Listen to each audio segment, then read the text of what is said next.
them weren't using the cycleway. Clive, are we going to mature into a nation of healthy walking, pedalling commuters or not?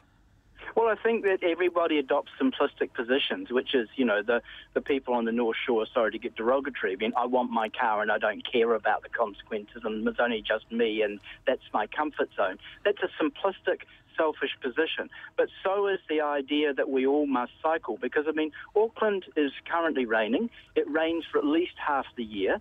Imagine if I was wearing a suit and headed downtown right now on a bike, how unsatisfactory that would be. And also, from a road safety point of view, the more people that you're going to have on bikes, then the higher the road toll is going to be. I totally support cycling, as a way of easing congestion, getting people out of their cars.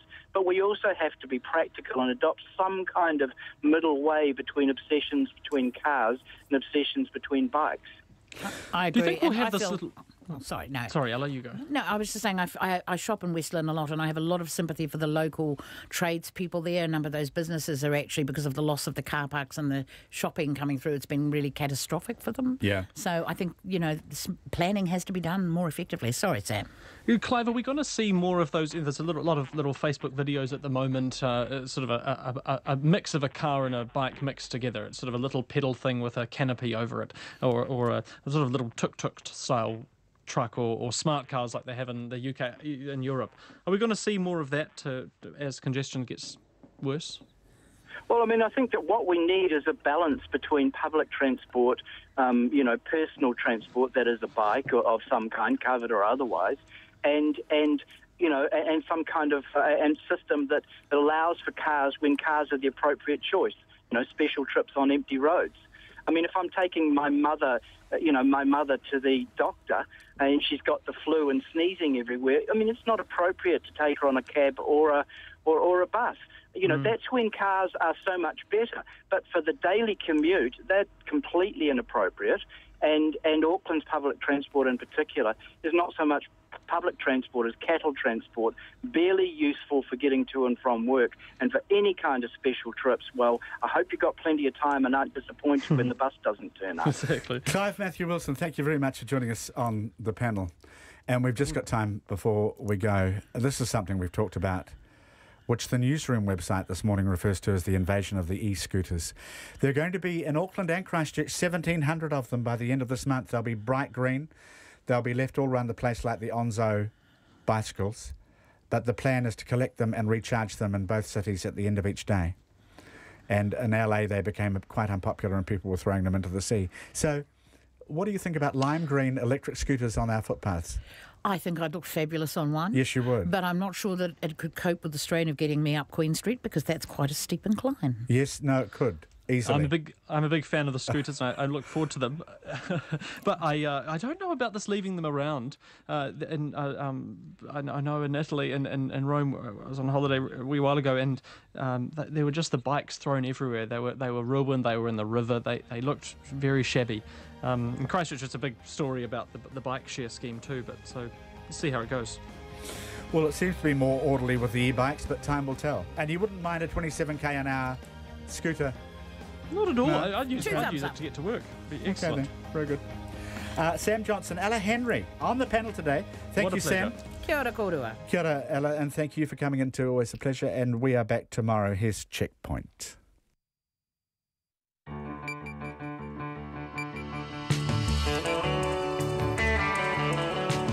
Tōtu mairai hoa mā he kōrero, kei te haere he kaupapa, kei te karawhiua. Welcome to Checkpoint. Tonight, a Christchurch woman takes to Facebook to find an angel investor to help fix her earthquake-damaged home to save her from financial ruin. Angela Smalley tells us how she's been forced to watch YouTube videos to teach herself how to repair her home.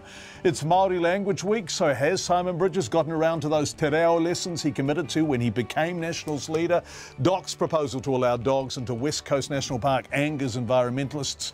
A grandmother, her daughter and 3 children found dead inside a Perth home. A hung parliament on the cards in Sweden. Locals protest against the closure of the ANZ Bank in Martinborough. And the US Open finds Serena Williams $17,000.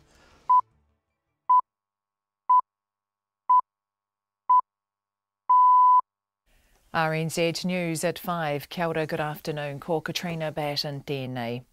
People in Palmerston North are being told their water supply is completely safe from high levels of contamination found in streams near the airport. 7 tests have detected the firefighting foam chemical PFOS at levels above safe drinking water guidelines in several streams. But the City Council's Chief Executive Heather Shotter says tests of city water supplies have come back clear. I can assure the people of Palmerston North that there is no physical link between our water source, which is from a confined aquifer, and the groundwater around the airport. Heather Shotter says there's no need for ongoing tests because the artisan water supply is deep and secure. Staff at Inland Revenue have called off their industrial action after accepting a new employment agreement. It comes after 3 rounds of industrial action at the department, the first such action in 22 years. Laura Dooney explains. Staff belonging to the Public Service Association first walked off the job in July. They've now voted to accept a new agreement, but the union is warning it's not over yet. A new round of bargaining is due to begin in a few months, and the PSA says it plans to address outstanding issues then. The National Secretary, Erin Polakchik, says 1 in every 4 of its members at IRD is paid less than $48,000 a year, and they deserve better. The latest agreement does not include an across-the-board percentage pay increase to reflect the increased cost of living. Ko Laura Dooney, Tēnei. The police in Western Australia have charged a 24-year-old man with murder after 5 members of the same family were found dead at a house in Perth yesterday. The bodies of 2-year-old twin girls, their 3-year-old sister, their mother and grandmother were discovered at a house in Bedford. The police went to the home after a man walked into a police station in rural Western Australia. The state's Health Minister, Roger Cook, says it's a tragedy for the whole community. Our heart goes out to the family and friends of all involved, but also to the first responders who obviously had to witness that horrible situation. I want everyone just to hug their kids, hug their family today. This is a horrible event and it's very upsetting. Western Australian Health Minister Roger Cook. It's the state's 3rd mass killing tragedy in 4 months. The Auckland Council says a group trying to stop a 1080 poison drop in East Auckland's Hunua Ranges could put native species at risk. The Friends of Sherwood Trust has won a temporary injunction in the Environment Court suspending a major 1080 pest control program in the area. The council plans to drop the poison across 23,000 hectares to kill rats, possums and stoats in an effort to save native birds and wildlife. The trust is worried the 1080 pellets could fall into the water supply. But a council spokeswoman says during the last drop, 300 water supplies were taken and not one showed any contamination. Rachel Kelleher says the poison drop is important. So if this operation wasn't to go ahead, it would be a significant loss to the values that we're trying to protect. So we've got, a huge number of threatened species and really important forest ecosystems that are part of the Hunua Ranges and surrounding forest areas. Rachel Kelleher of Auckland Council. The Ministry for Primary Industries says it won't prosecute Tegel over dead and injured birds at one of its farms because the minimum welfare standards have been met. In July, Direct Animal Action Group filmed birds struggling to stand up, being trampled on, bearing open wounds and some decomposing at a Tegel farm in Helensville. MPI says its animal welfare inspectors undertook a thorough investigation following the group's complaint. But its spokesperson, Gary Orr, says 10 dead birds in one shed that houses 23,000 birds equate to less than 1% mortality rate, which meets expectations. It's 4 minutes past 5. Sport. After winning his 14th Grand Slam tennis title at the US Open today, Novak Djokovic interrupted his victory speech to pay respects to his opponent Juan Martín del Potro. Djokovic beat Argentina's Del Potro in straight sets 6-3, 7-6, 6-3. He believes Del Potro's journey back to the top from wrist surgery has been nothing short of amazing.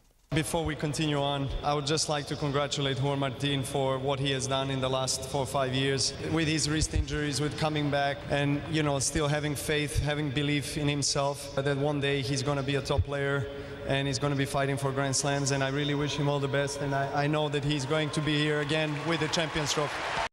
Novak Djokovic, who also triumphed at Wimbledon this year, joins Pete Sampras in third place on the all-time list of Grand Slam titles, trailing only Roger Federer on 20 and Rafael Nadal on 17. The All Blacks coach Steve Hansen has no problem with Sonny Bill Williams taking part in a charity boxing bout. Williams will step into the ring in December for the first time in 3 years, a week after the All Blacks' final end-of-year tour game. Hansen says it won't change Williams' training regime and he's happy for him to fight for a good cause. I think it's a very, very low-key fight, and it's about raising money for the homeless in Sydney and for the Auckland City Mission. So he's pretty confident what's going to take place won't be of hindrance to him. Steve Hansen. Sonny Bill Williams is the former WBA international and NZPBA heavyweight champion, but lost the titles in 2013. That's the news.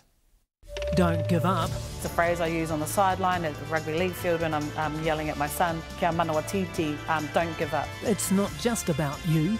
Nui ake tēnei take i a koe. This is far greater than just you. It wasn't a personal thing. It was an issue of principle. And talking face to face. As you say, the Prime Minister needs to look her in the eye, ask her the questions. Asking the questions. Join our kōrero in Te Wiki o Te Reo Māori. Susie Ferguson and Guy Aspinall morning reports weekdays from 6. Then on 9 to noon, acclaimed San Franciscan expert on cities, Alison Arieff, on how good design can change all our lives. And after 10, GP and award-winning writer Gavin Francis explores the incredible transformations humans undergo over the course of a lifetime. Join me, Catherine Ryan, on 9 to noon after morning report on RNZ National. Met Service weather through to midnight tomorrow. Northland, rain with thunderstorms possible, easing this evening. A further period of rain from late tomorrow morning. Auckland and Coromandel, cloudy with isolated showers. Rain developing this evening, possibly heavy with thunderstorms, clearing to fine late tomorrow morning. Gisborne to Wairarapa, fine today, cloudy tomorrow with isolated light showers about the coast. Waikato to Wellington, including Bay of Plenty and the Central High Country, mainly fine, areas of high cloud today. Bulla, Nelson, Marlborough and Canterbury, fine and cloudy periods, isolated showers spreading northwards from this evening, then clearing tomorrow. Westland and Fiordland, cloudy periods, any remaining showers clearing by this evening. Otago and Southland, areas of cloud with scattered showers clearing this evening, fine inland tomorrow but isolated showers elsewhere until afternoon. And for the Chatham Islands, cloudy with occasional showers, easing tomorrow and fine breaks increasing. It's 8 minutes past 5 and you're listening to Checkpoint. Thanks very much, Katrina Batten, and thank you everyone for joining us. Coming up tonight, 2 stories on Māori Language Week, including a visit to the first officially bilingual school in the country, a story of a language under threat and the people who work to save it and champion it, as well as Ruatoki. We're also in Martinborough, Sweden, Botswana, Wellington and Westland, which is a hell of a mix, but we begin in Christchurch, where a woman has taken to Facebook in a desperate bid to help find an angel investor to help her fix an earthquake-damaged home and save her from financial ruin. We've talked extensively on Checkpoint about onsolds, earthquake-damaged properties that were not properly scoped and or fixed by EQC and or Fletchers, sold in good faith and then purchased by unsuspecting buyers who believe the paperwork saying they were fine. If the work needed to fix the house now goes over EQC's $115,000 cap, the new owner has to pick up the tab. This is the case for Angela Smalley, who's in her 50s and plunged all of her savings, including her KiwiSaver, into what is her first ever home.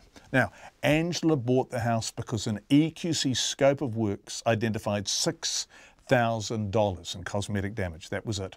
But as our reporter Logan Church discovered, the damage is now far more extensive. Angela's watching YouTube videos so she can patch up the rot and damage herself.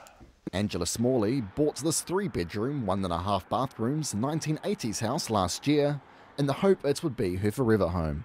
At 53, this was the first house Angela, along with her son, has ever purchased. Well, it did look perfect on paper. The thing is, it looked almost perfect in reality as well when we moved in here. Angela tells me after the earthquakes, EQC assessed the house and decided that all damage would cost $6,000 to fix. She received that $6,000 to do the work, which she expected to be cosmetic, as part of the purchase. So far, so good. Everything was fine until wild wind and rain lashed Christchurch last year.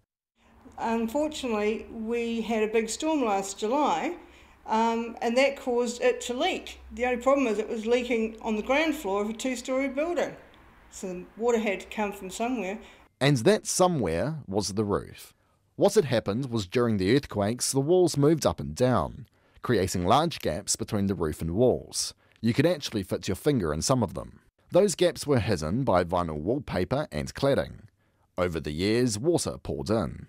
The water then travelled through its beams, down its studwork, and was rotting the cladding from the inside out. So until such time as we started to look at roof repairs, we simply didn't know how bad this place was. This is earthquake damage that wasn't caught 7 years ago, now 8 years ago, and it had been leaking water into the studwork for 8 years. But at that point, Angela believed the leaking problem could be fixed relatively easily. She went back to her mortgage provider, who lent her another $60,000 to make the house watertight. At this point, Angela owed $520,000 on a house she paid $465,000 for. You know, the first couple of builders that came in said, you know, we can fix this for 50K. So we went back and we said to the mortgagee, how much can we get? We got the maximum they would lend in order to do the repairs to make it waterproof. It's taken 4 builders before we found one that was actually able to do the work, and then we found just how big the job actually was. This is now a lot more than $6,000 EQC initially believed it would cost to fix the home. Angela went back to EQC to reopen the old claim. Well, unfortunately, we started to actually get a full inspection of the property, and the repair bill at that stage was somewhere close to $175,000. I went back to EQC and reopened the EQC claim, and they at that point agreed that they would pay out what they could, and I've taken that to cap. So I've got all that EQC are ever going to give me. Even though she is now drowning in debt, Angela still believed she could make it work and fix the house.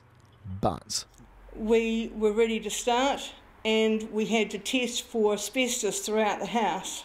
Unfortunately, every single room has tested positive. The bill to remove asbestos alone is close to $36,000. almost all options exhausted, Angela's taken to Facebook, asking for an angel investor to lend her the money to get the main construction work done, sell the house and get rid of the mortgage. And that work doesn't include things like painting, tiling and plastering. At 53 years old, that is something Angela is having to learn how to do herself on YouTube. This is the first home I've ever owned, and I'm in my 50s. It wasn't going to be a situation where I could afford to do this multiple times until I retired. This is all I had. So financially, every penny that I've ever been able to put away in my lifetime is sunk into this house. So this is now my only way out. EQC states that any repairs that go over cap can be passed along to your private insurer. It's spelled out on EQC's website. But Angela says given her home insurance policy only came into effect last year when she bought the property, everything you see here is pre-existing damage. In other words, she gets nothing. The weight of everything, the damage, the rot, the asbestos, is slowly getting too much. She has had to move in with her mum on the other side of the city, and her full-time job doesn't come close to covering the mortgage interest payments. Every time we start something thinking that we are finally seeing the end of it, something else comes along. Angela's written to EQC and their minister, Megan Woods, in the last month, in the hope of getting some advice as to what on earth she can do. EQC has not responded, and a staffer in Megan Woods' office referred her to the Residential Advisory Service. In a statement today, Megan Woods says the problem is the law is unclear whether EQC or the insurance companies are responsible for paying out beyond the EQC cap. She says the government will be sponsoring test cases to resolve the outstanding legal issues around where liability sits. EQC's Deputy Chief Executive, Renee Walker, says the initial scope by EQC on Angela's property was probably wrong. That was an EQC scope that was done very early on after the earthquakes, and the scope was for cosmetic damage to ceiling and wall linings. So EQC got that initial scope wrong? It sounds like it from what has had to be done and was accepted as needed to be done after the rain event, yes. The reason why we've got this problem now is because the initial scope was wrong. Could potentially every single property repaired by EQC or a property that was scoped by EQC initially eventuate into the same situation that Angela's found herself in now? I couldn't say yes or no. What I would say is people need to make sure they are getting building reports done before purchasing properties. The good thing is, though, that EQC is still here and we will be here until the last property is repaired, so people do have an avenue to come back. But that avenue is no longer there for Angela. The best case scenario is that she can sell this house for more than the mortgage and walk away with absolutely nothing. Mō te hōtaka o te ahi nei, ko Logan Church tēnei. And if you are in the same boat as Angela or a similar situation, we really would like to hear from you. You can text us on 2101. You can tweet us on @checkpoint RNZ. Probably you'll want to get in touch via email, which is obviously a private way of dealing with us. That's checkpoint@radionz.co.nz. It's 16 minutes past 5. Thanks for being with us on Checkpoint. We cross now to Western Australia, where there's been a third mass killing in 4 months. Again, it was in a family home. Perth police said the TV was still on when they discovered the bodies of 74-year-old Beverly Quinn, her daughter 47-year-old Mara Harvey, and her daughters 3-year-old Charlotte and 2-year-old twins Alice and Beatrix inside their Perth home. Their bodies were discovered after a man believed to be in his 20s walked into a regional police station. This report from the ABC's Eliza Borrello. A helicopter overhead and generators powering news equipment interrupted the otherwise quiet streets of Bedford in Perth's east yesterday. Richard Fairbrother says one house in particular had been virtually silent. We noticed that the house next door was pretty quiet, which was unusual, being that they had the young kids, and then we went out for lunch and came back to this. By the time Richard Fairbrother returned home, police had cordoned off several surrounding streets and word had spread that something was horribly wrong. Paul Steele is the Assistant Commissioner for Perth's Metropolitan Region. Police have located the bodies of a number of deceased people, including women and children. Whilst the scene is yet to be forensically examined, it is believed that up to 5 deceased are located at that scene. He says police went to the house after a tip-off late on Sunday morning. A man attended at a regional Western Australia police station and provided some information to local police. As a result of that information, police attended at an address in Coode Street in Bedford. Assistant Commissioner Steele says the man in his 20s is now in custody and has been assisting police with their inquiries. It is a tragic thing when incidents like this occur. As I've said, it's tragic not only for the family and the friends, it's tragic for those first responders who are forced to attend such scenes, and it does send a ripple through the community of Western Australia. Maria Manfredini has lived in the area for 30 years. It's tragic on every level. It's just something that you would never think would happen in this area. It's always been safe. We've grown up all our lives here. And it's just so sad and horrific. It's horrid. Just, poor children, poor everybody, families. A couple and 3 young children lived at the home. Maria Manfredini again. He had his truck at the front all the time, his car, ute, doing all his, landscaping, and just seemed quite a normal, another home in the suburbs, Other neighbours and passers-by shared her disbelief. It is very upsetting, I don't usually think this kind of stuff happens around here. But I do have 2 kids myself, and you hear something happens so close, it's really distressing. The circumstances of this incident are not yet known, but it is the 3rd mass tragedy in Western Australia in 4 months.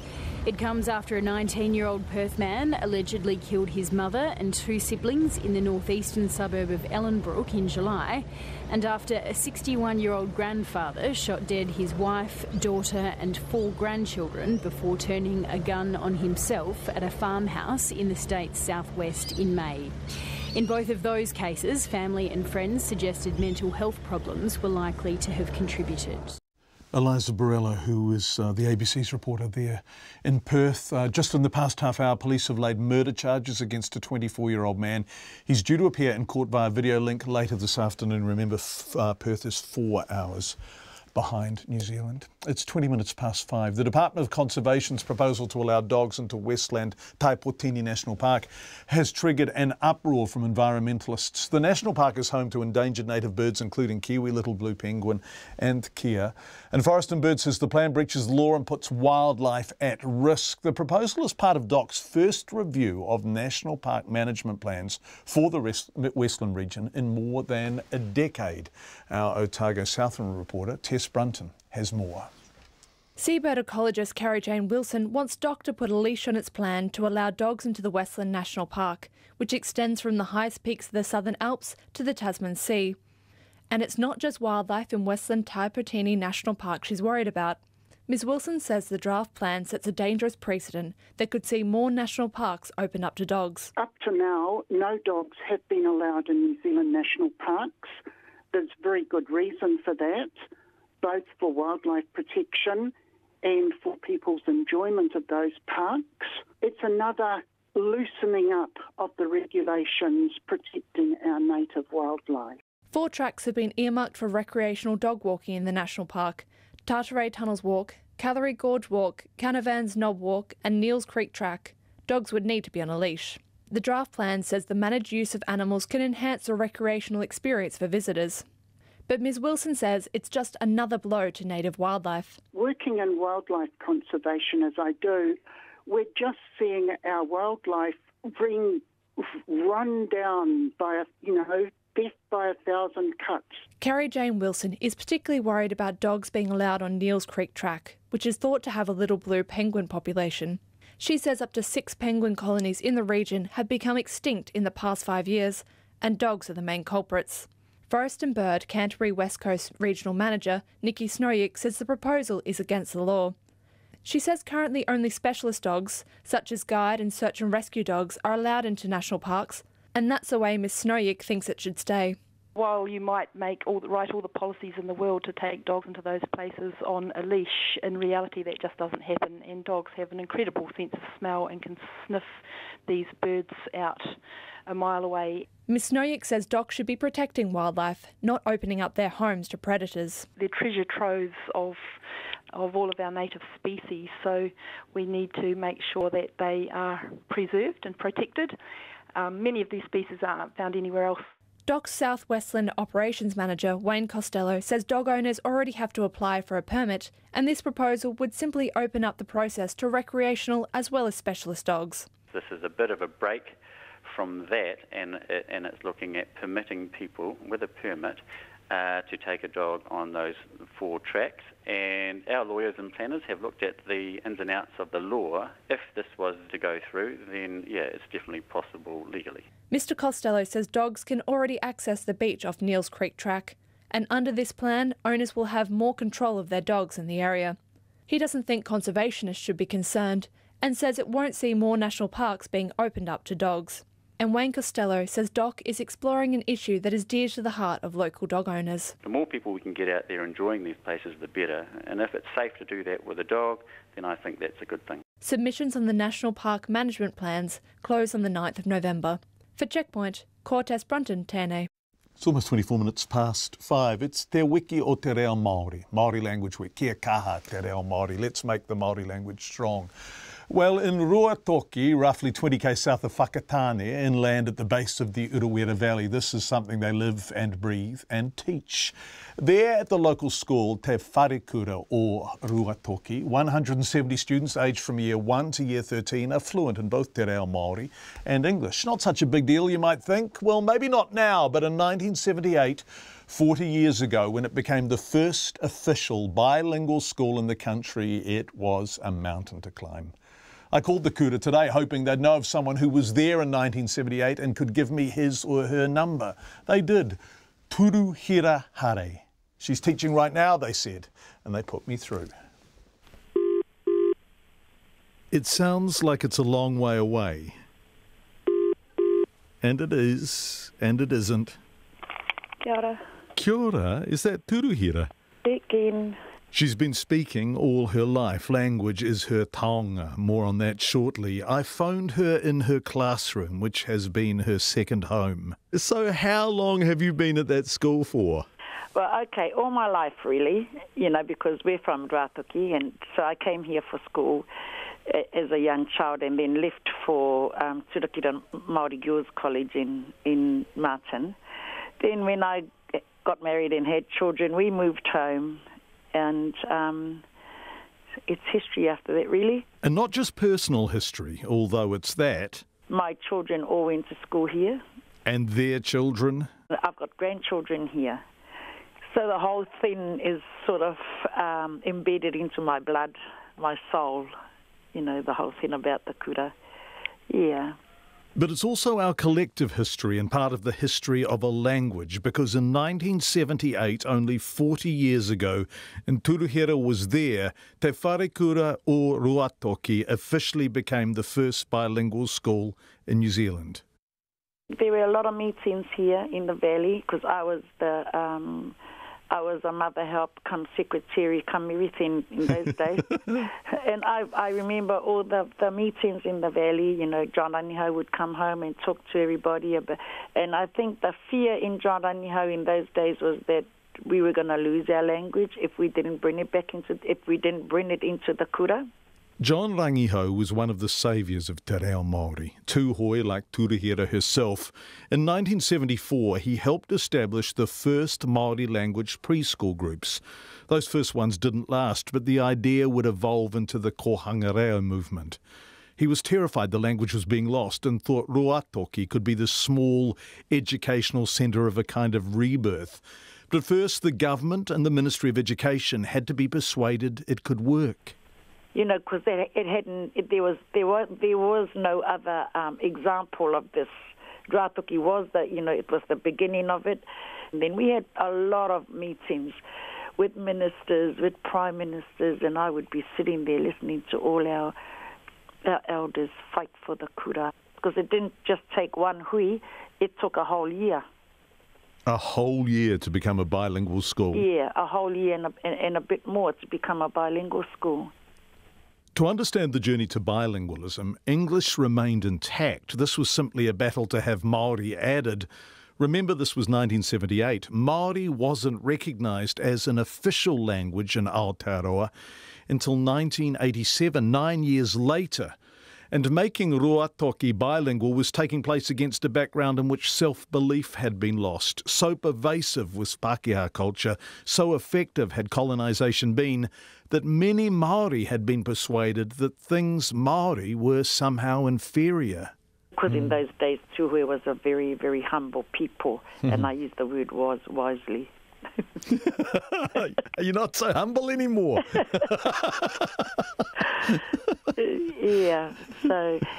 But there were many, many huis, and there were many, many journeys to Wellington. Did you ever go on any of those journeys? Yeah. And what were they like? I was the one taking all the briefcases and all the papers, and while Timothy and Hirini Melbourne and Wharehuia and them did all the fighting. The fighting? Yeah, the bargaining with the ministers, and it was. We even had bean couch here. A lot of people came, and there were also opposition from our own people. They didn't want bilingualism. They wanted mainstream, so they took all their children out into the mainstream schools in Whakatane and Tāneatra.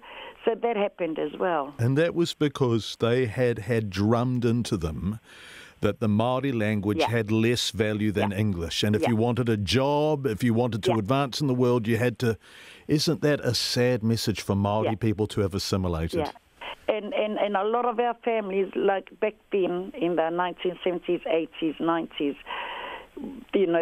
there were full buses bringing children into Rātoki from Whakatane, not from Ngātia or other tribal areas, but there were also full buses leaving the valley to go take them out into the Pākehā schools. Yeah, and because of that, there was, the kids weren't going to get anywhere with the reo Māori in the kura. It's extraordinary to think that was at the end of the 20th century, not the 19th. Māori children being bussed away from Māori language. But enough came, and teachers arrived and stayed, and Turuhira Hare put her heart and soul into her language and her children. She did a master's degree. What was your master's degree in? Māori women in leadership roles. And she took her language and her leadership back to Ruatoki and its world-first kura. And she stayed. Are you in your classroom now? Yep. And how are there any kids there? They sound very quiet. They're very well behaved if they're there. I've got my Tau 12s and they're just finishing off their assignments for me. Yeah, they're pretty good, the kids here. And they're absolutely bilingual, so they're fluent. Yep. They're fluent in te reo and fluent in English. Yeah. Yeah. I teach Tuhui history, Māori performing arts, and te reo rangatira. So what I do in my class is that I make sure and that the kids understand me when I say to them that I'm going to weave your mat, your life mat, so that you don't get cold, and I'm going to weave each and every one of you a cloak, and that cloak is not a physical cloak, it's education and knowledge.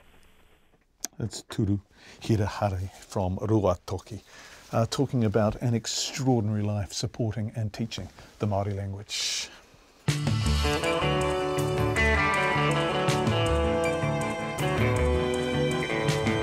29 to 6, more on Māori Language Week coming up. Has Simon Bridges gotten around to those te reo lessons he committed to when he became Nationals leader? Also coming up, locals protest against the closure of the ANZ Bank in Martinborough. South Wairarapa town will have no trading banks left now. A hung parliament is on the cards in Sweden, and a large number of elephant carcasses have been discovered in aerial surveys across Botswana. It's being called a poaching frenzy. Would love your feedback. Text us 2101. And don't forget, we're on every variety of social media humanly possible to imagine, because that's the kind of 21st century organisation RNZ is. Madison is next with business news, but before it all, Katrina with the headlines. Palmerston North residents have been assured their water is completely safe as it comes from a different supply to several streams found to be contaminated by the firefighting foam chemical PFOS. The Chief Executive of the City Council, Heather Schotter, says tests of Palmerston North's water supplies have come back clear and the artisan water supply is deep and secure. The police in Western Australia have charged a 24-year-old man with murder after 5 members of one family were found dead at a house in Perth yesterday. The bodies of 2-year-old twin girls, their 3-year-old sister, their mother and grandmother were discovered at the house in Bedford. A group of 150 people have gathered outside the last remaining bank in Martinborough this afternoon in a last-ditch attempt to stop it closing. The ANZ announced last month it will close the branch in the South Wairarapa town. ANZ laid the blame on a 6% drop in over-the-counter transactions in the past year, but residents say it's a small drop to prompt such a drastic action. The Auckland Council says native species are at risk from the actions of a group which has won a temporary injunction to stop a 1080 poison drop in the Hunua Ranges in East Auckland. The Environment Court decision has halted a planned 1080 drop across 23,000 hectares to kill rats, possums and stoats in a bid to save native birds and wildlife. The group, the Friends of the Sherwood Forest Trust, is worried the 1080 pellets could fall into the water supply. One person is dead after a car and truck collided on State Highway 2 at Whakamarama in the Western Bay of Plenty. The police say one of the vehicles is on fire. Emergency services are at the scene and the road is closed. GNS Science says a large earthquake near the Kermadec Islands, felt by thousands of people across the country, has been revised up to a magnitude 6.9. The very deep quake struck south of the Kermadec Islands about 4:20 and there's no tsunami threat to New Zealand. Seismologist John Ristow says there were no quakes here, even though its automated system reported a series of tremors. Those are the headlines. I'm back at 6. Yeah, there's a bit of tectonic activity around and about at the moment. We'll update you if any of it is meaningful. Touch wood, it's not. Barely a day, a bit of a run of business stories. Madison's standing by, but just before that, barely a day goes by without another headline about dire business confidence. The key ANZ survey has sentiment at its lowest level since the start of the global financial crisis in 2008. Prime Minister Jacinda Ardern has described plummeting confidence as a huge flashing neon sign. Of course, she announced the Business Advisory Council, led by Air New Zealand CEO Chris Luxon, to help address it. The move met with approval from big business names, but how are the little, well, guys and girls faring? There are nearly 500,000 small businesses in New Zealand, nearly 100,000 of which have fewer than 5 employees. It's a hell of a fact. Our reporter Annika Smith went to find out how they are feeling about the economic climate. Meet Kerry Reaney, a Hawke's Bay business owner who runs a digital marketing company with 13 staff on the payroll. Her take on business confidence? A little bit of scaremongering and potentially causing a little bit of damage and bringing down business owners that were otherwise quite confident. And when they look at their own books and the workflow that they've got going forward, it's actually quite good. And then they might start to get a little bit frightened because everybody's talking about low business confidence. Kerry Reaney says talk about low business confidence is a self-fulfilling prophecy, and she's not buying into it. We're still all feeling the effects of 8 years ago. It feels like it was a really short time ago, and I think everybody's really happy that things are quite buoyant now. So when those low business confidence words get bandied around, it's easy to feel the fear again. Bex Taken, who runs Hawke's Bay event management company Planet Events, says business in the region is booming. We haven't slowed down. We work in the hospitality sector with the temping, and we have been really consistent. It's great. I think there's a lot of confidence, certainly not lack of confidence from what we're seeing. She says her business is emerging from the best winter it's had since starting up in 2009, so she doesn't pay attention to news about low business confidence. But further south in Dunedin, things aren't so rosy. Rhonda Walker, who owns a clothing alteration studio, believes poor business sentiment has been driven by the change of government. She says if the minimum wage, currently set at $16.50 an hour, goes up again as the government has promised, small businesses will be hit the hardest. Someone could end up losing their job. They're talking about getting the minimum wage up to like $20 an hour. There's no way that I could cope paying someone that's not got the experience in sewing. Tom Macaulay, owner of Dunedin's Standard Kitchen Eatery, says he won't be able to cope either. If minimum wage went up, we run such small margins in such a small business. We run at losses during the quieter months and make a little bit of money in the bigger months, and an increase in the living wage, anything from petrol is out of control, and especially minimum wage, it would completely crush us. Mr Macaulay puts low business confidence down to uncertainty and the potential damage even a small increase in interest rates could have on a little business like his.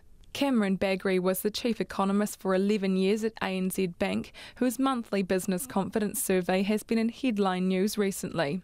But he's not sure how much weight we should put on the fact that a net 50% of firms in the survey now expect the economy to deteriorate over the next year.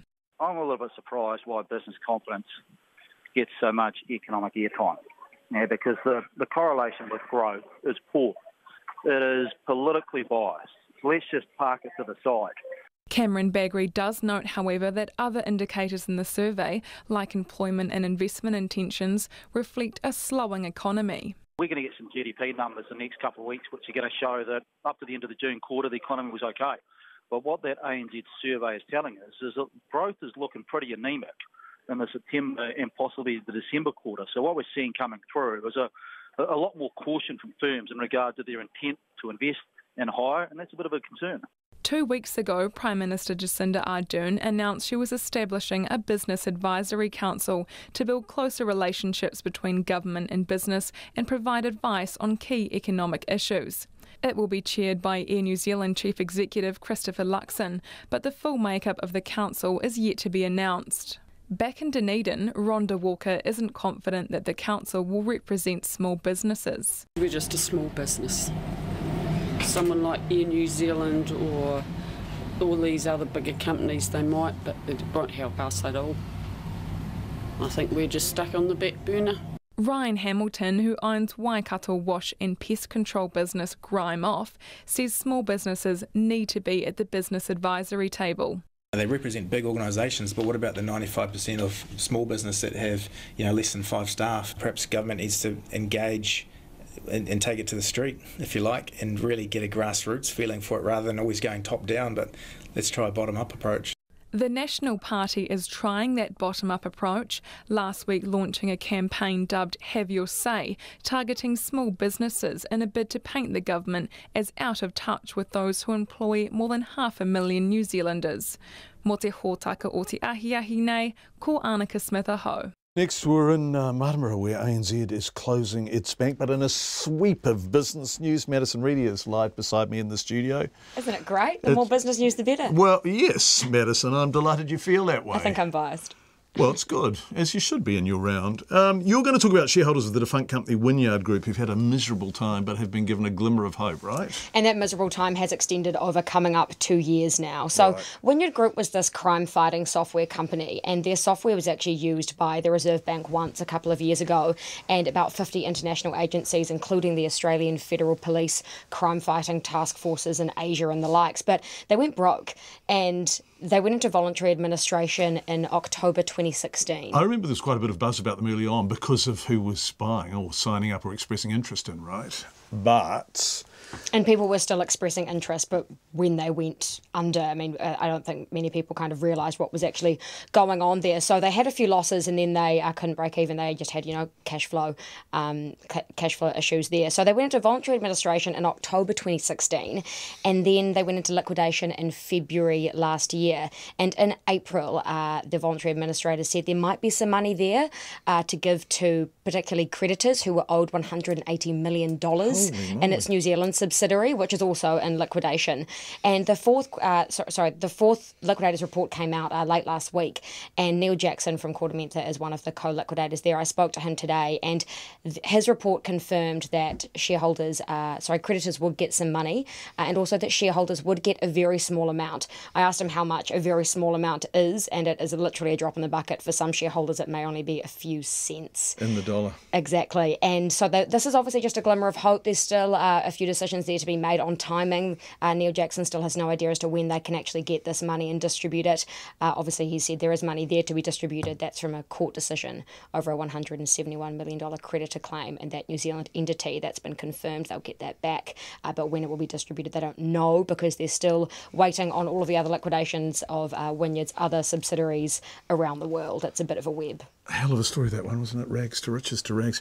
The acquisition of a forestry business has been called significant. Why is that? What business are we talking about here, Madison? So this is the Nelson Forest, and it was acquired, the purchase agreement was made late last year, but it finally got OIO approval last week. And it was for an undisclosed sum. We've been told it was substantial, but substantial could mean anything, right? And it was bought by this Melbourne-based forestry company called 141, also known as OFO. And they have 80,000 hectares of forest in South Australia. They're based in Melbourne, and they're all about sustainability. That's kind of their gig. They love it. And Nelson Forests own 60,000 hectares of forest in the South Island. So they bought them. We don't know how much for, but the entire acquisition was advised by a few firms. The legal side was looked after by the law firm Minter Allison Rudwatts, and the partner there, Mark Foreman. He says that this deal basically kicks down the door for other international interest and investment, and possibly more acquisitions in the forestry industry, which he says in the previous government was rather black and blue. He said that most people were locked out of that, and that's why this deal is significant, and that the OIO let it over the line, but that he also thinks that it's mostly because of sustainability as to why they let it over the line. But he thinks more to come. They do quite a few kind of legal deals in the forestry space, and he thinks it's all looking up from here. Fascinating. What happened on the markets? I haven't caught up with anything today. We closed down 0.5%, so that's about 47 points to close at 9,049 points. The New Zealand dollar's buying at 65.2 US cents, 91.7 to the Australian, and 50.4 British pence. Madison Reedy, thank you very much indeed. We appreciate it, Madison. Back to business news in a sec, but some breaking news. Several ambulances are at Auckland Airport following calls about people falling ill on a trans-Tasman flight. We're told passengers on the Virgin Australia flight VA167 from Melbourne are currently being screened individually. St John was called just after 3:30 this afternoon. We'll have more on this developing story and how many passengers might be affected and how badly off they are. hopefully before the end of Checkpoint. All of this is breaking at the airport now. We head now to the southern Wairarapa in the town of Martinborough, 40 minutes south of Masterton, give or take. The driving time is material because that's how far ANZ customers will now have to travel with the announcement of the closure of the last remaining bank in the town. The same driving town north of Masterton, by the way, Pahiatua, has lost both its ANZ and BNZ banks recently, the latter after 130 years in the town. ANZ's closure of its Martinborough branch after its 2017 result being the largest profit ever posted by a bank in New Zealand follows branch closures by major trading banks throughout the country. In 2016, Westpac alone announced the closure of 16 branches nationwide. Now, throughout our coverage of those closures, Westpac never once appeared on Checkpoint, and ANZ declined our invitation to appear on Checkpoint tonight. We've no idea why. They have a highly competent media team we feel they should front. But at 4 o'clock this afternoon, somewhere between 100 and 200 people gathered outside the bank in Martinborough to link hands around it and protest against its closure. We don't know who was there. Well, we didn't know who was there.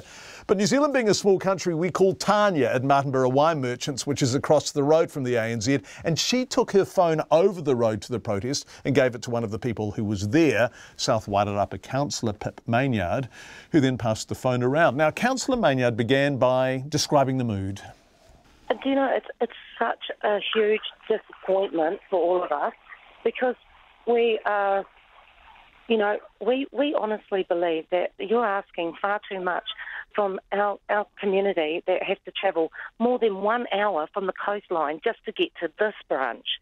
And now you're telling them that they should be fine with having to take a day off work to be able to travel to Masterton, so we're talking, some of these people are going to have to travel 2 hours each way, and that's not including the meeting itself.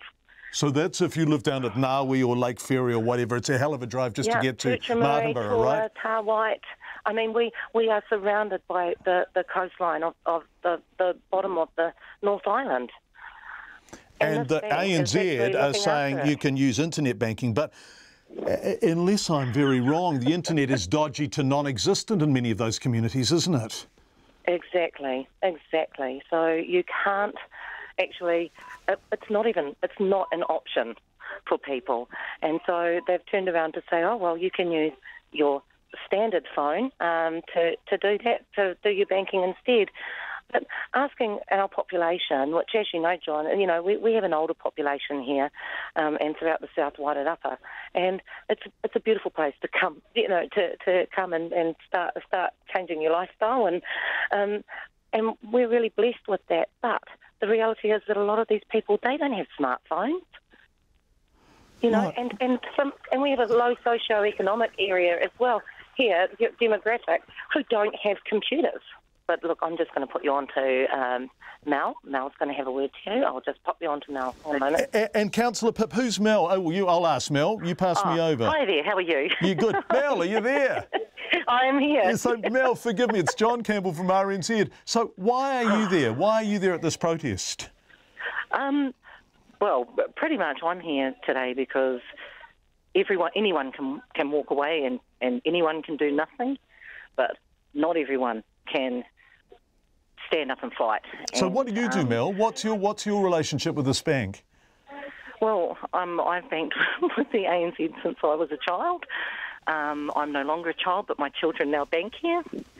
I still have my accounts with them, so, And did you use it? Because we've got a statement from the ANZ saying that the few people who had this as their home branch never walked through the doors. Yeah, that's an absolute falsehood. We've been advised that it was due to a 6% less transactions over the counter occurring in the last year. I actually went through and crunched those numbers based on ANZ's actual figures themselves, that they have a 39% capture in the market, and we have 10,250 people in our region, and that works out to 4.6125 transactions a week, which is less than one a day. Right. So you and your experience of the ANZ, was it a busy little branch? Did people come and go from it? Very, very busy, and we only have 3 staff, and they're incredible. Like, we would have to probably have the 3 best staff that they have. Right, so what are you going to do now? Because the nearest ANZ bank is in Masterton, right? Yeah, well, the reality is it's not just the nearest ANZ. A lot of branches do have and banks are represented in Masterton. So I guess if you're going to travel there, you could go and see any of those banks. And yes, so why anybody would have to remain with ANZ when they are refusing to even listen to us as a community is, well, something for them to tell us, I guess. I've got Kieran McNulty here as well, who's the Labour MP for the Wairarapa. Did you want to have just a quick word to Kieran? Yeah, is he there? Thank you very much. He's right here. Thank you have a great day, John. Thanks, Mel. Nice to talk to you. Bye-bye. G'day, John. G'day, Kieran. How are you? Good. How are you? Oh, good, mate. I've just let go of the hands of the people next to me and stepping away from what is a pretty impressive sight, I've got to say. Pretty big crowd gathered here today, mate. And enough people to get to be able to link hands all around that building?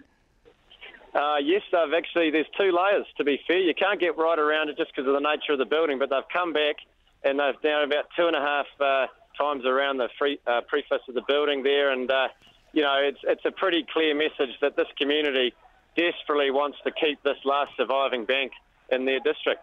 So do you agree with Shane Jones about the responsibility of banks to stay in communities like Martinborough? Well, in this particular instance, it's not a case of staying for no reason, John. This district's thriving. South Wairarapa outperformed Queenstown, Wellington and the New Zealand average in terms of GDP growth last year. Retail, trade, tourism spend, guest nights. This isn't some dying rural community. This is actually a thriving community. And I think the most regrettable thing about the whole thing is that ANZ haven't actually attempted, well, not obviously anyway, to capitalise on that. They've got one last branch here, and they could have attracted customers from all other banks and actually made this work, adapted their products to cater for the tourists, but they haven't done that. And you can probably hear them chanting in the background. This means a lot to this community.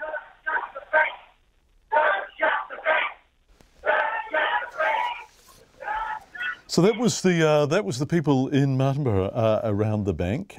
We think about 100 or 200 there. Kieran McNulty, who was local Labour MP. Before that, Councillor Pip Maynard and her sister Mel Maynard, they were there together doing a phone pass around. Lots of feedback coming in on that already.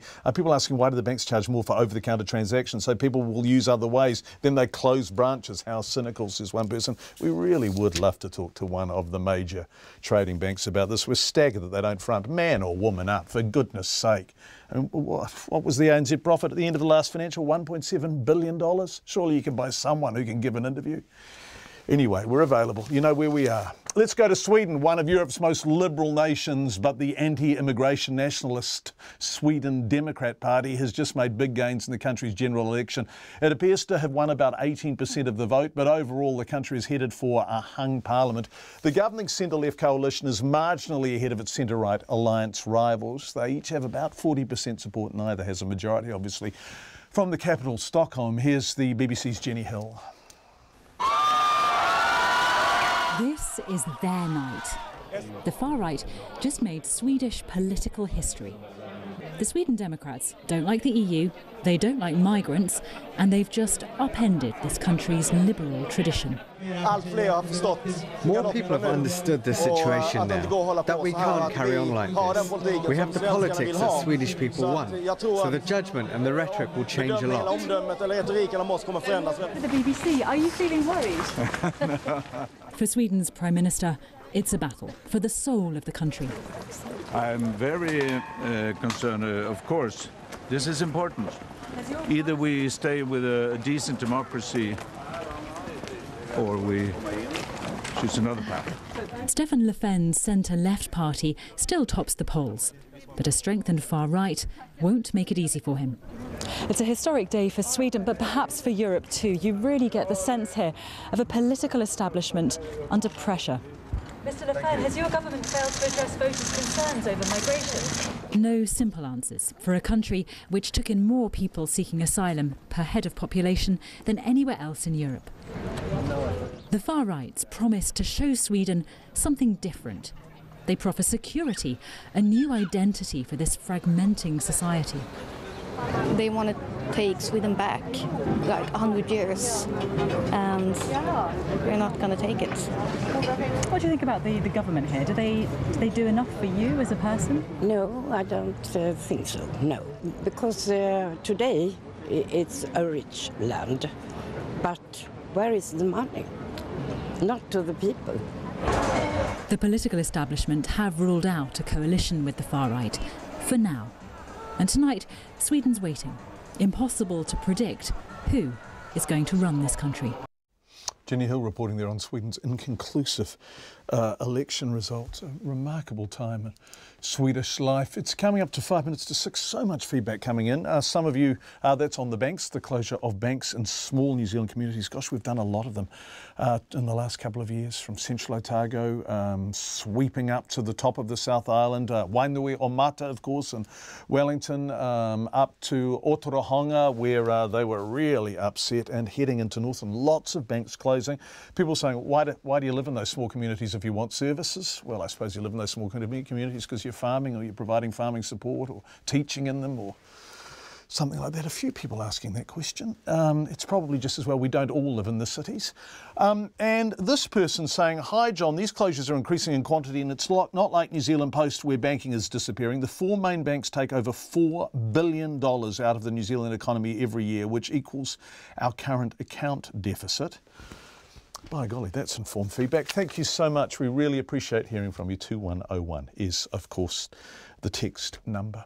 A large number of elephant carcasses have been discovered in aerial surveys across Botswana, and what's being described as a poaching frenzy. One conservation group, Elephants Without Borders, says it's counting dead elephants every day, and the scale of the poaching may be unprecedented in Africa. Unprecedented. This report just in from Reuters. Botswana was once known as a sanctuary for elephants, home to the world's largest elephant population. But now, conservationists have discovered 87 of them slaughtered in just the last few months. They were spotted in aerial surveys with their tusks missing. Elephants Without Borders says it has never seen so many dead elephants in one single aerial survey, counting 48 in one flight alone, the New York Times reported.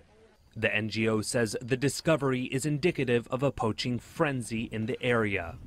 The new government, which took power in April, recently demilitarized anti-poaching units without explaining why. Anti-poaching activists say it's a sign of a major spike in poaching activity, where despite existing sales bans, the money on the black market is enough to lure poachers. The survey is ongoing, and experts warn that the numbers are expected to climb. The report in from Reuters.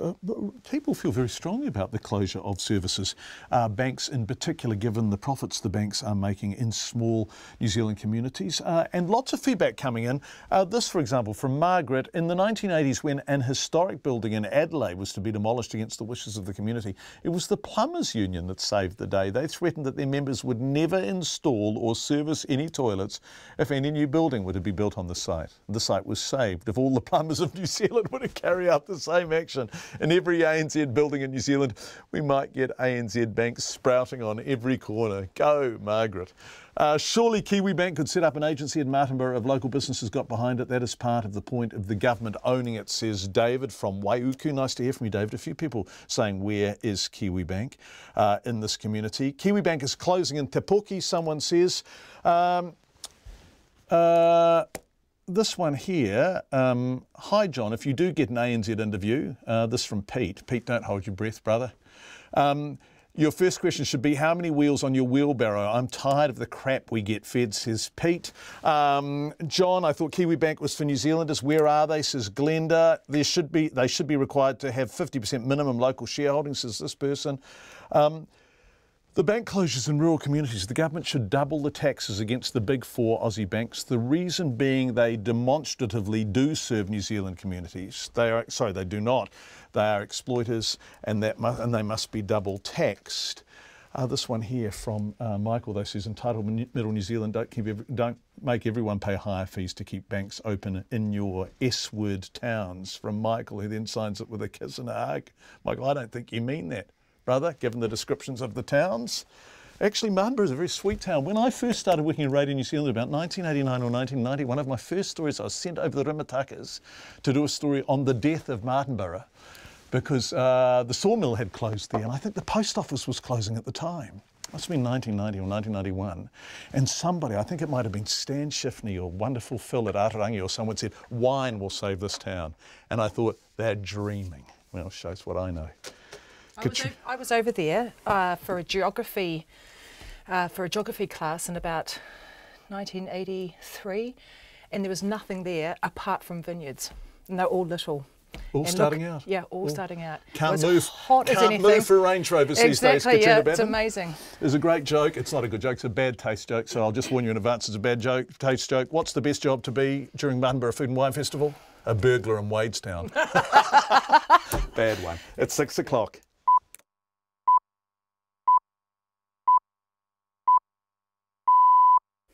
RNZ News at 6. Ngā mihi nui, good evening. Ko Katrina Batten tēnei. A Virgin Australia flight has been quarantined at Auckland Airport after a number of passengers fell ill. Auckland Airport says St John ambulance staff are on board assessing everyone. The airport says some people have been able to get off the plane. Last Thursday in the United States, an Emirates flight from Dubai to New York was quarantined when it landed at John F. Kennedy Airport after dozens of passengers fell ill with flu-like symptoms. 19 people were taken to hospital. A day later, hundreds of passengers on board 2 American Airlines flights, which arrived in Philadelphia from Europe, were held for medical review after 12 people became sick. The cause of the illness is still under investigation. The Prime Minister says, on reflection, she could have handled some aspects of the Claire Curran controversy differently. Ms Curran resigned as a minister late last week, citing relentless and intolerable pressure. She was sacked from the Cabinet last month after failing to properly record a meeting for the second time. Jacinda Ardern says ministers have been reminded of their obligations to formally log official communications. At her post-cabinet briefing this afternoon, she was asked whether she could have handled the whole situation better. I, on reflection, can always learn from some of the things along the journey of government. I don't think you would want a leader that couldn't learn from the past. Jacinda Ardern defended comments she made in a radio interview just hours before Claire Curran's resignation, saying she was trying to answer questions about Ms Curran's future as a minister as honestly as possible. Streams around Palmerston North Airport are contaminated with firefighting foam chemicals at between 3 and 12 times the safe drinking water guidelines. The banned chemical, PFOS, is also above the guideline values for public open spaces in 23 soil samples at or near the airport. The City Council says the city's household water supply is from a different source and is completely safe and uncontaminated. However, the Ministry for Primary Industries is advising people not to eat eels or watercress from Mangaone Stream and its tributaries. The Mid-Central District Health Board wants to hear from anyone who uses a bore near the airport. It still has stores of the PFOS foam and it's working to get rid of, even though it was banned in 2006. It was discovered by regulators at the airport 6 months ago. A Christchurch woman has taken to Facebook to find an angel investor to help her fix her on-sold earthquake-damaged home. On-solds are quake-damaged properties which have been sold in good faith and bought by unsuspecting buyers. If the repair bill goes over EQC's $115,000 cap, the new home owner has to foot the bill. Christchurch on-sold homeowner Angela Smalley is facing a repair bill north of $200,000 and has taken to Facebook to find an investor to fill the funding hole. This is the first home I've ever owned and I'm in my 50s. It wasn't going to be a situation where I could afford to do this multiple times until I retired. This is all I had.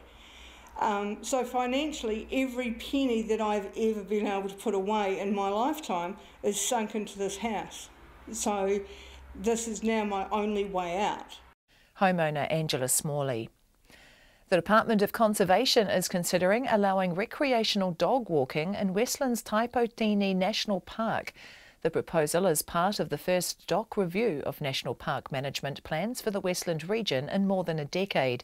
The plan is drawing fire from environmentalists as it's home to endangered native birds including kiwi, little blue penguin and kea. Seabird ecologist Kerry Jane Wilson wants DOG to put a leash on its plan, not just dogs entering the park. Up to now, no dogs have been allowed in New Zealand national parks. There's very good reason for that, both for wildlife protection and for people's enjoyment of those parks.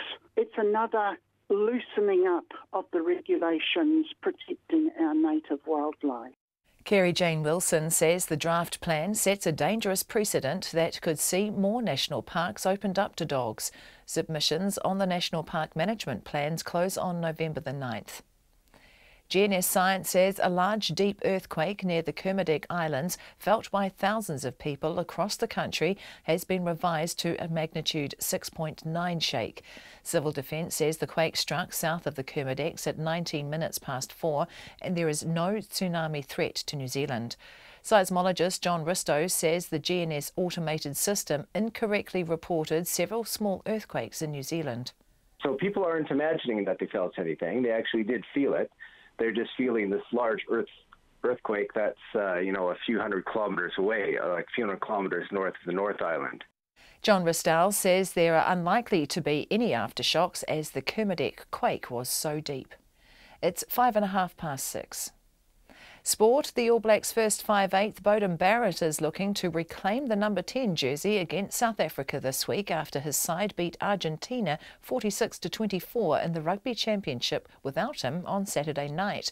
The Crusaders' Richie Mo'unga got the nod for Nelson, but Barrett says he has no regrets about sitting on the sideline and admits he learnt a lot.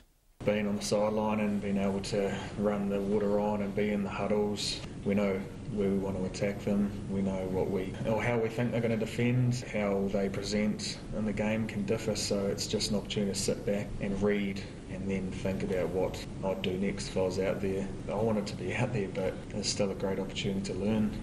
Beauden Barrett, the All Blacks coach Steve Hansen will name the side to play South Africa in Wellington on Thursday. Wellington's Warriors captain, Women's Warriors captain Laura Mariu has been shortlisted for the Elite Player of the Year award based on her Kiwi Ferns performances at the 2017 Rugby League World Cup. Mariu created history at the tournament by becoming the first player to compete at 5 World Cups. The list also includes teammates Hani Hireme, who plays for the women's St George Illawarra Dragons in the NRLW Premiership. That's the news. Tonight on Nights, Donovan Bixley retells the story of Maui fishing up the North Island. Peter Lamp keeps us up to date with sport in the provinces. Or one of them anyway. While the BBC looks at people who work out the terms of their divorce before they get married. On Nights, always a long-term commitment. From after the news at 7. Hi Karen, how are you? How are you doing? I'm fantastic, thank you very much. You're fantastic and I'm not surprised. Yeah, I'm great, thank you. Great news from India. That's Lately with Karen Hay, 10 p.m. weeknights on RNZ National. Met surface weather through to midnight tomorrow. Northland, rain with thunderstorms possible, easing this evening. A further period of rain from late tomorrow morning. Auckland and Coromandel, cloudy with isolated showers. Rain developing this evening, possibly heavy with thunderstorms, clearing to fine late tomorrow morning. Gisborne to Wairarapa, fine today, cloudy tomorrow with isolated light showers about the coast. Waikato to Wellington, including Bay of Plenty and the central high country, mainly fine, areas of high cloud today.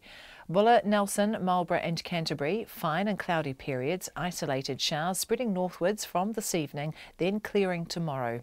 Westland and Fiordland, cloudy periods, any remaining showers clearing by this evening.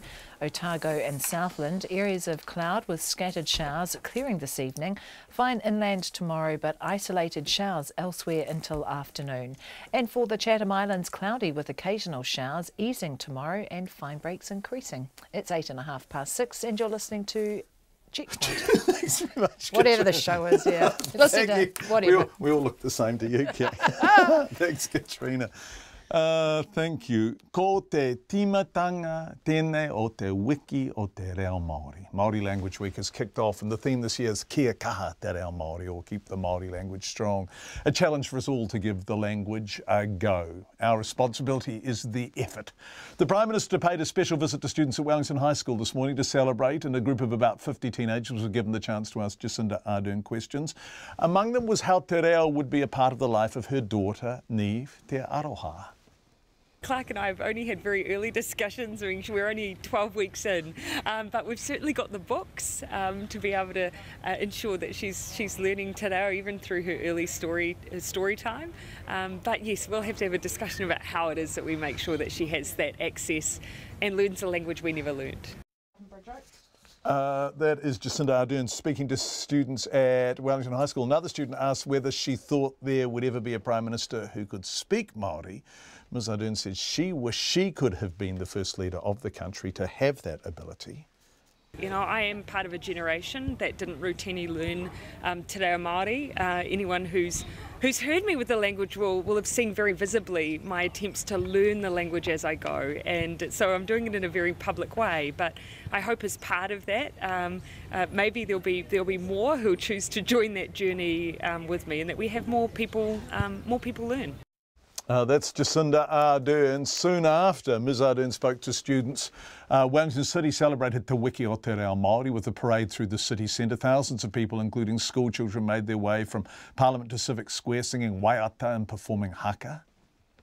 Meanwhile, National Leader Simon Bridges, who told us in February, we didn't have anything there, did we? That was just me talking. No, sorry. It always sounded so good I would have loved to burst of it. Meanwhile, National Leader Simon Bridges, who told us in February he was actively learning te reo. How's he going? Well, he says he's not, although he does have a Māori dictionary on hand. It comes as beginner reo classes continue to grow in popularity. A te reo course in Wellington had a waiting list of more than 300 people, and in Christchurch, a cafe offering free te reo lessons attracted crowds of several hundred. Te Aniwa Huri Hanganui has been speaking to te reo champions right across the board.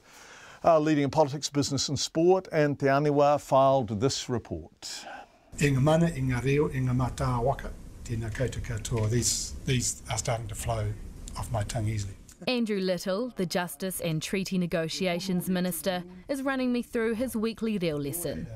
Because we've had 2-day hui, Stephen will often say, right, you would have heard this word, and because it's in context and it's fresh in my mind, it's a good way of expanding my vocabulary. For the last 8 months, he's been learning basic Māori words and phrases, as well as his mihi with tutor Stephen Ihaka, and he's been using te reo more and more on marae across the motu. The first few times I did it, it terrified me. It was because you kind of want to do well, and you also don't want to look like you're insulting te reo and the people who you're talking to. But what I find is actually people have a try. People actually give you good support, good tautoko if you actually give it a go, and over time your confidence builds. He says te reo Māori is what makes Aotearoa unique. What is the thing that distinguishes New Zealand from every other country? It's our Māoritanga, and that, you know, when I go to other parts of the world, I feel so proud when I hear Māori being spoken in other parts of the world. That's what makes me feel like a New Zealander. Simon Bridges is the first person with Māori ancestry to lead the National Party. He told RNZ in February he was actively learning te reo. Every morning at 6 a.m. I have in my diary te reo practice. The reality is it doesn't happen very often, but over time I'd like to improve. We wanted to know what lengths Mr Bridges had gone to learn te reo since then, but he declined to be interviewed on the subject. He says he actually hasn't been learning in any formal capacity, although he says he reads through a Māori dictionary when he can. Meanwhile, on the world stage, our New Zealand women's rugby team, the Black Ferns, have been busy, recently claiming the Laurie O'Reilly Cup off the back of a World Cup victory last year. But behind the scenes, newcomer first five Ruahei Demont has been teaching her teammates how to speak te reo. The small amount of time that we all spent together, learning little things like mihi, pepeha, whakatauki, waiata, all that sort of stuff. It's not a lot, but I mean, it can fill their kite up, so when they do get up in any environment, they can say who they are and where they're from, which is a big part of being Māori. Black Firm prop Alicia Nelson says that our lessons are paying off. We've been practicing some word games, so like the first one to get the kupu right, so it's been pretty fun. Also learning the difference between karakia and whakawhetai. Yeah, so the difference between a prayer for food, obviously, and then just a prayer for everything else. On the business front, New Zealand's biggest company, Fonterra, started reo lessons for the first time this year.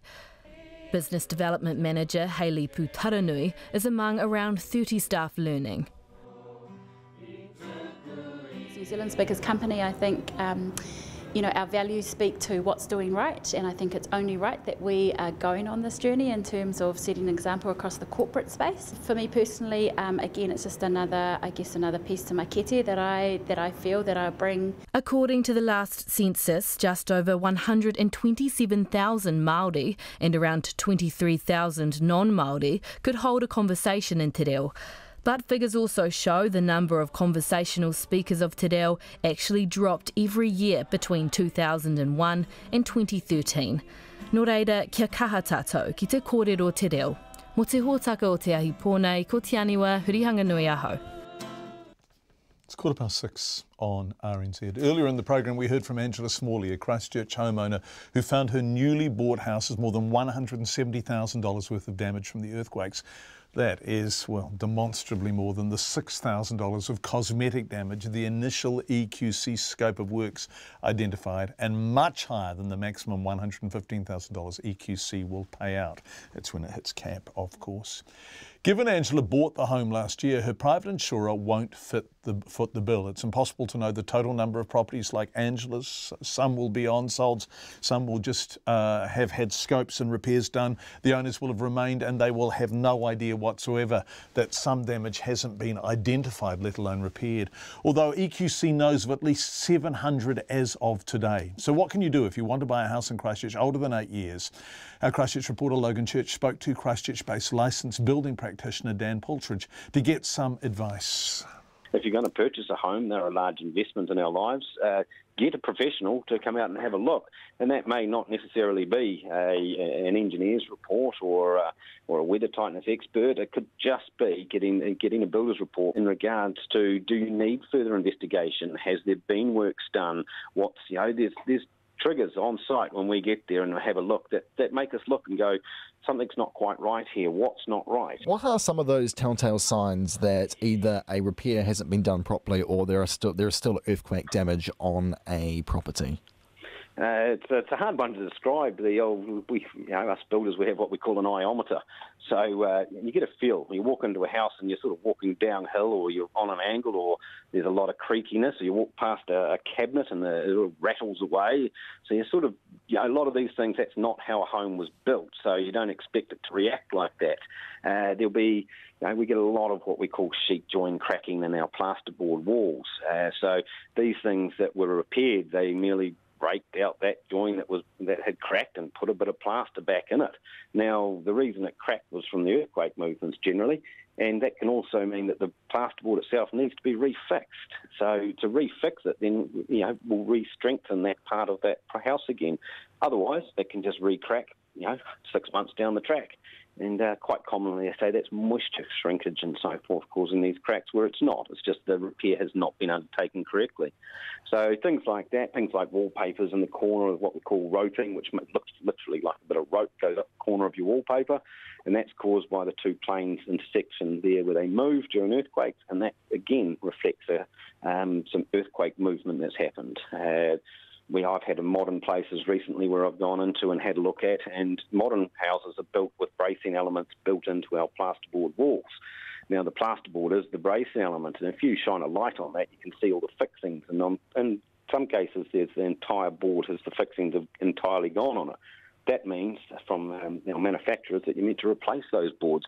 They haven't been. They're painted over the cracks, and the damage is still there.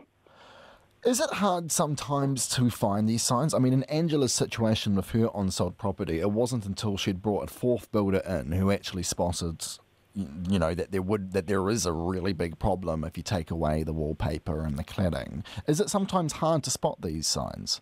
Not if you know what you're looking for. You know, as all the assessing I've done in Christchurch, I know what I'm looking for in regards with earthquake damage, and you have to use specific ways of looking for it. You can't expect to see the damage to a plasterboard by judging it as a new paint job by standing 2 metres back under natural light. You need to have a torch and shine it to see these things. You need to, if it's a ring foundation and piles, you want to look under the house. Has there been repair work done? To what standard has it been done? You're looking for this work. Timber joinery and aluminium joinery on the external windows, they can be what we call racked, which means they're no longer square. They don't fit the hole properly. Very common to come across that. Easily repaired, but it has to be noted down and it has to be repaired. If it hasn't been repaired, why not? Has it just not been captured, or has there been more movements from the earthquakes? Christchurch-based licensed building practitioner Dan Portridge talking to our excellent Christchurch reporter Logan Church. It's coming up to 20 minutes past 6. Let's head south from Christchurch to Dunedin, Otepoti. Dunedin police are calling for parents and children to be vigilant after reports of a man approaching young girls and offering them rides in his car in the city's Western Hill suburbs. One of the incidents occurred last Tuesday and a second happened this morning within about 5k of each other. Detective Sergeant Dylan Ross spoke to our Otago Southern reporter Timothy Brown a short time ago about the nature of these approaches. They are very concerning approaches. In the first one, the male's asked a young girl to go into the car with him, and she has refused. Fortunately, a member of the public stopped at the same time, which caused that man to drive away. On the second one, which was this morning, the male has said that he wants to look for a lost puppy in an effort to get the girl into the car. So definitely using some strategies there that are of concern. So targeting primary school aged girls, it seems to be the MO so far, is that right? Yeah, at this stage, yes. Yeah. And are police linking the two incidents? Given the geographical proximity and the timing, we're certainly exploring that, but it's too soon to say at the moment. Obviously a number of schools in the area. Are police providing any advice to those schools? Yes, we've had discussions with the principals of Halfway Bush School and Wakaru School, and they've been speaking with their students about how to keep themselves safe and what to do in those situations. And it's important for parents to equip their kids with not just the skills but also the confidence to be able to carry out those skills when and if needed. And advice to parents? Anything like this is always concerning and alarming for parents, but it's important that the best thing we can do is equip the children to deal with situations like this. But police are making significant efforts to try and identify that person so they can be spoken to. I guess any other potential approaches like this that haven't been reported yet, you want to hear about those as well? That's right, and you know, evidence tells us that people do come out of the woodwork to tell us of similar events when they realise that they're not the first one this has happened to. I wouldn't confine our concerns to one particular part of town, as we know that this person's in a vehicle and could quite easily explore other parts of the city. Clearly that concerning time is the period going to school in the morning and perhaps immediately after school. They're the times that parents should be really alert. Where is my child? Who are they with? Even if your child can walk to school with a friend and a peer, that's going to significantly decrease their vulnerability.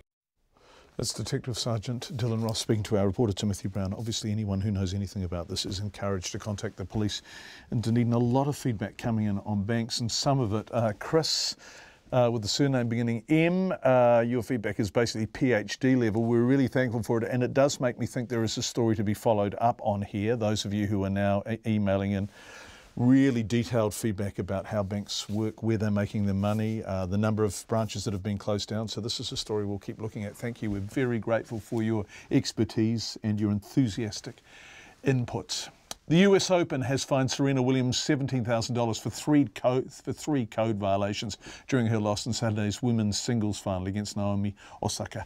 The match has continued to be marred by controversy after Williams called the umpire a liar and a thief whilst she was being beaten. Well, it got worse after the calls and the penalties, 6-2, 6-4 by 20-year-old Osaka. Did Serena Williams overreact? Was the judge heavy-handed, punitive? and possibly worse. Lisa Bernard from Reuters has more. The US Open women's final ended in controversy, tears, and now a $17,000 fine for Serena Williams, the woman some believe to be the greatest tennis player of all time. The U.S. Tennis Association on Sunday fining Williams for 3 code violations she received during Saturday's match against 20-year-old Naomi Osaka, who outplayed her childhood idol to win her first ever U.S. Open. But the upset victory came after a highly unusual and dramatic dispute between Williams and chair umpire Carlos Ramos. Williams was openly seething during the match after Ramos accused her of receiving help from her coach in the stands, later smashing her racket on the court, and finally calling Ramos a thief for docking her a point penalty. He went on to give her an entire game penalty for what he called verbal abuse. The tennis world largely rallying around Williams. Legend Billie Jean King, for whom the Open's tennis center is named, saying, "When a woman is emotional, she's hysterical and she's penalized for it. When a man does the same, he's outspoken and there are no repercussions. Thank you, Serena Williams, for calling out this double standard."